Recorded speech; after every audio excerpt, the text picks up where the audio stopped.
Ya, mungkin seperti masih dari TK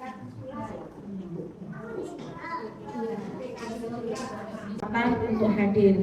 Berbahagialah ibu dan bapak yang hadir pada siang hari ini karena Allah telah menggerakkan hatinya untuk hadir di tempat yang kita lakukan itu memang atas perintah Allah. Kalau Allah tidak ridho, kalau Allah nggak melangkahkan kita nggak akan sampai sini. Ya, itu yang pertama. Yang kedua, Masya Allah, ya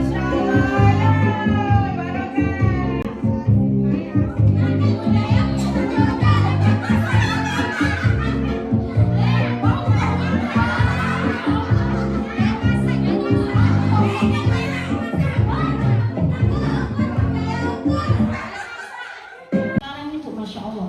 Kalau zaman saya dulu, kalau saya misalkan sekolahnya terlambat, punya kesalahan itu langsung gini, Bu.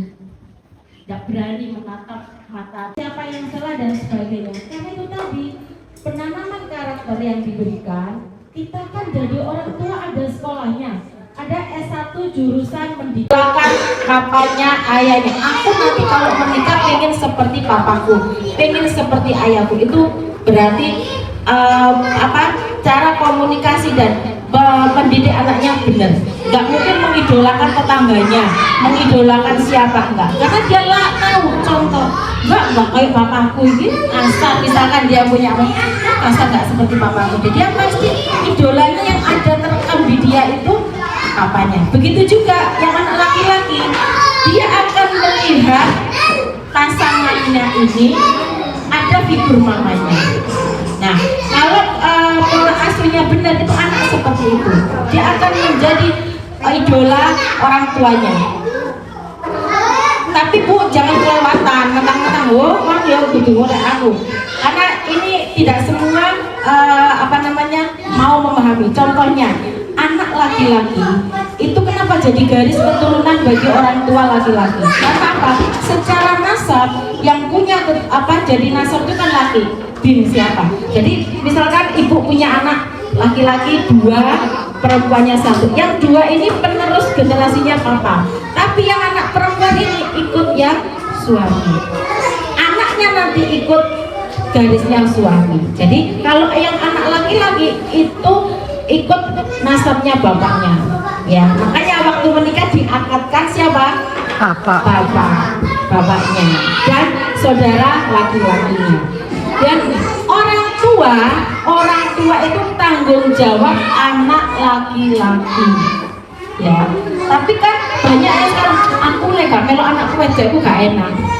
Ya, kalau misalnya suaminya membolehkan itu boleh, tidak apa-apa. Tapi ketika bolak-balik tapi harus, makanya kalau dia mau idolakan orang tua pasti akan dapat suami yang seperti bapak dan ibunya, gitu ya. Jadi jangan salah. Jadi itu seperti itu. Agama menyampaikan seperti itu. Rapot, ada parenting, ada kegiatan yang memang yang kaitannya dengan anak dan orang tua itu di sekolah. Kalau di rumah kan ujung-ujung paling ibu kalau ke posyandu bawa KMS itu aja ya. Oh, perkembangannya sudah segini, tumbuh dan kembangnya segini juga. Tapi kalau di sekolah enggak, dia kebiasaan apa yang sesuai, yang positif tuh ada, catat rekam jejaknya ada. Itu di sekolah. Ya. Mengamati perkembangan anak, terus adanya penghargaan pada anak. Penghargaan itu tadi. Oh, terima kasih, Mbak Putri sudah hebat. Terima kasih, anak sudah hebat. Karena apa? Menyelesaikan tugasnya, pewarnanya sudah bagus. Itu ada pujian-pujian itu. Nah, orang tua yang pura-pura nggak denger, pura-pura maksudnya nggak, iPhone oma nggak itu dibalas itu kalau itu salah nggak? Ya. Minta apa? Nah, kamu minta apa? Nah, makanya mama juga butuh seperti itu. Jadi, iya, jadi itu juga nanti jadi dia pembelajaran. Jadi, sama. Sekarang kan kamu butuh dong sama mama. Kalau misalnya mama nggak mau bagaimana? Enggak mau pokoknya. Nah, gitu. Jadi nanti kalau mama menyuruh kamu sapi seperti itu, ya itu tadi karena memang mama butuh. Kenapa mama menyuruh? Kalau mama nggak butuh, enggak. Sama seperti kamu ini kan kamu butuh banget sama mama. Udah salah ya. Saya kan bundanya Kogi. Ada satu pertanyaan anak saya yang saya sekarang belum ini loh. belum bisa kasih tahu yang benar gimana. Ini kadang anak suka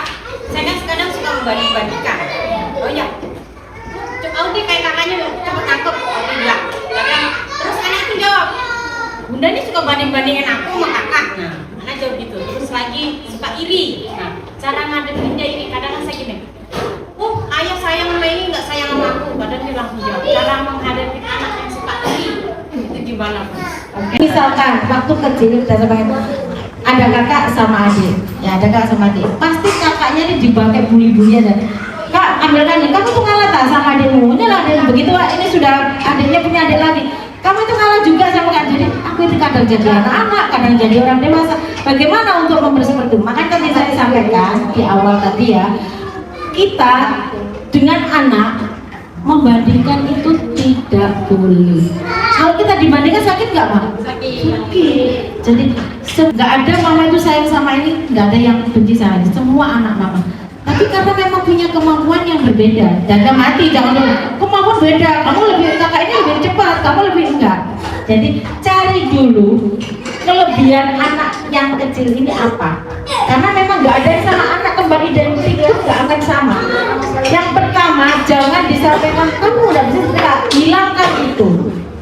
Ya, kalau misalnya tidak sama, nah kakak sekarang gini, kamu mau nggak seperti ini? Tanyakan, misalkan, oh kakak les misalkan ya, les sepak bola, kamu nggak mau, kamu ya sudah. Bisa aku ya kakak loh, kamu aja gini-gini. Enggak, dia tidak mau. Walaupun anak kecil, di dalam hatinya Allah berikan kemampuan untuk seperti itu, tidak akan sama. Jadi pertama jangan dibandingkan, jangan sampai keluar dari mulut kita dia lebih ini dari ini, dia lebih dari ini. Kalau yang kakak ini sudah bisa diberitahu, ngomong, kak, kamu kan pintar tuh, ajak dong adik itu supaya bisa diajak main sama-sama. Walaupun hobi itu tidak akan sama, tapi ketika kakak itu nanti menjadi idola bagi adiknya, apapun dia akan lihat nurut. Itu yang kakak beradik kalau misalkan sama-sama perempuan atau sama laki-laki, ya. Dan membedakan jangan sampai keluar dari mulut kita, karena itu memang secara psikologis sangat melukai anak, ya.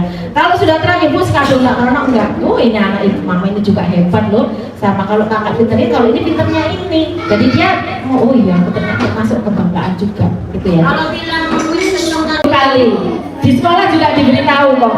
Jadi siapa yang boleh dan tidak, dan apa anggota tubuh yang boleh dan tidak untuk orang lain. Di sekolah disampaikan juga, kalau tidak mudah mengikuti orang yang kita tidak kenal walaupun diberi apapun. Nah itu, kamu diberi apa-apa itu bohong, nah, karena kamu tidak tahu, ya. Kamu tidak tahu. Kamu bilang sama mama belikan. Jadi jangan mau diberi yang kamu tidak tahu. Gitu. Minta sama mama. Jadi jangan gimana? Nggak boleh makan nanti kotor.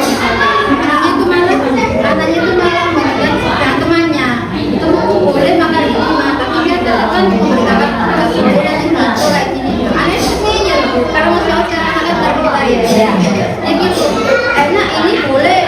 Aku dilarang-larang juga. Biasanya tidak hanya makanan, tapi yang makanan itu berkaitan dengan dirinya. Kalau berkaitan dengan dirinya, dicobakan misalkan, ya, Mas dia lagi sakit nih, gak sama. Nah ini, kenapa mama melarang kamu? Kenapa tidak boleh? Karena kalau seperti ini sakit enggak? Nah sekarang kita mau makan ini. Kamu ingin kasih dia enggak? Nah, jadi pas waktu dia kejadian itu sampaikan. Jangan kamu saya nih, oh dia enggak, aku enggak ngapain, enggak apa-apa gitu ya. Tapi ketika dia merasakan tidak nyaman dan tidak enak, ini kan, kamu makan ini kan, kamu ini kan, itu langsung karena kan dia rasakan. Tapi kalau hanya omongan nggak boleh, biasanya itu boleh. Nah, iya bu, yang namanya alergi, anak itu menjelaskan itu, susah, ya susah memang. Tapi ketika waktu seperti itu, dokternya nyampaikan, kita ya bukan berarti kamu nggak sayang, kamu berarti nggak boleh karena ini ya. Kamu boleh yang lain kan masih banyak, tidak harus itu, kasih alternatif itu. Ya, oke.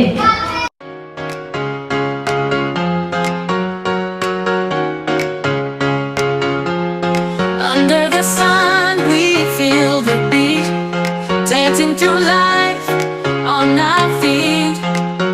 No worries, no regrets in sight. We're living loud, chasing the